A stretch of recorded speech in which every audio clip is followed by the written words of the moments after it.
The Simpson Literary Project workshops at Girls Inc. this year was a time of many firsts. My first time teaching them, this group of girls' first time taking them, and the first time the workshops were going to be held in the midst of a global pandemic, forcing a computer screen between us. Truth be told, I was terrified.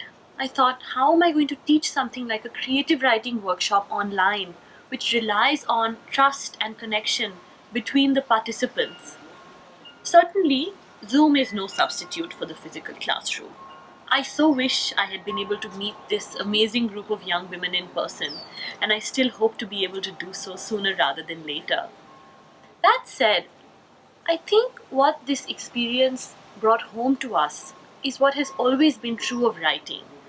That when we give words to our experiences, those we live inside us, we are reminded of our fundamental connectedness as human beings. At the same time, one recognizes with a kind of wonder how differently the times pass through each of us, how distinctly we perceive and express what we go through.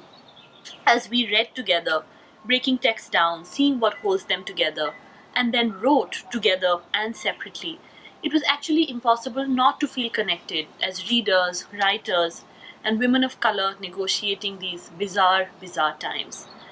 As one of my students put it while we were reflecting on a poem that we had just read, there's just something about knowing that someone else is going through what you are. Miss Karina, my co-instructor, told the scholars on their very first day of class that they were making history. And she's right, they have.